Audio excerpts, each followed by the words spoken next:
Alright guys, so this is another video trying to show you guys upgraded motors for the Redcat Racing Sumo Crawler. Now, quick overview, this is the original motor. This is the aftermarket motor that I found that is a lot stronger for the Sumo Crawler. This right here is an atomic BB ball bearing motor.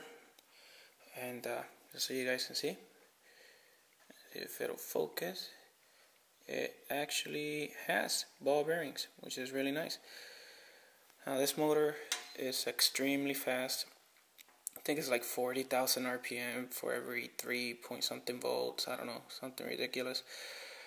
But for this one, I was gonna gear it down like ridiculously with a transmission from a winch.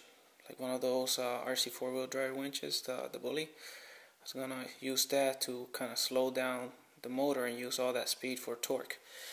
Now, it's all beautiful and whatnot, but I would have had to cut this shaft to get it going, which is not a problem.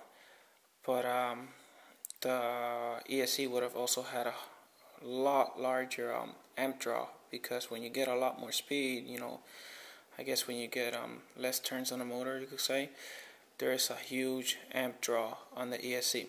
I'm trying to stay away from that. Plus, it has really not a whole lot of torque, because all it's got is pretty much horsepower, you know, speed. I need torque for my Sumo. So this guy had the torque, but ever since I did the transmission upgrade, you know, where I put that big gear, the 32th gear, it made it faster, a lot faster, but it took a lot of the torque away. Now here's where this guy comes in. So you can see this thing is huge as compared to any of these as far as the can size, the width.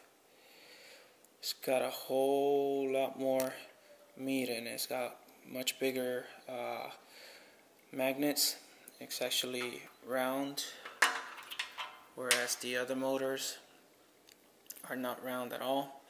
They're kind of flat on the sides. That means you have one magnet on each side on the round sides, which is a really small magnet. This has magnets all around, two really big ones, meaning that it's going to have a lot more torque than any of these. It's also about the same speed as this one, so I'm not losing any of the speed, but I'm increasing in torque drastically. Now, for this one to fit in there, because it's got that bigger size bearing in the middle, it wouldn't go through the hole on the little gear case from the Sumo, so I had to put a couple 2mm washers on each side, 2mm being the hole in the center. I don't know the width of the washer itself, I didn't measure it before this, I'm sorry about that. But just to kind of compensate for that size, I took the gear off of the motor, the big motor, and I put that pinion gear on this one. It fit perfectly, and it meshes up beautifully there. Now, I'm about to put this guy on the Sumo, take it for a spin.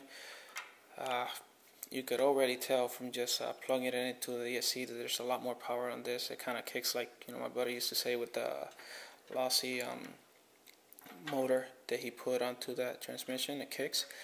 Well, this one kicks a lot. It's really strong, but it has a lot lower amp draw, and it's got a whole lot more torque than any Losi motor, unless you go to the 130 size and whatnot. So, where did I get this motor? Well, obviously, I got it from my servo. I'm pretty sure you guys have had a moment in your life where you thought, man, that was right under my nose. I should have known that was there. Well, I went ahead and opened this servo because, as you can see, I kind of had a little boo-boo with it. I cracked it. I didn't have a servo saver on my 1/8 truggy, and I hit a corner and I just snapped the thing. So I figured I don't want to let it go to waste. I took it apart and got this big boy out of it. Now, there's a reason why this servo is able to do 208 ounces of force, and it's because this motor is so large compared to any other motors on other servos that I've taken apart. Of course, if you go with a higher end servo that has a lot more torque rating to it, you'll get a bigger and stronger motor. but for the Sumo, I'm pretty sure this will do. So I'm going to mount it now, and I'll make a video of the Sumo. It'll be hard to tell the difference in torque for you guys on the video, but I'll kind of tell you, you know, what I see and the way I drive and how it feels. Alright, don't try this until you see the other video. I don't want you guys to burn your ESC if it has too much of an amp draw. Alright, here we go.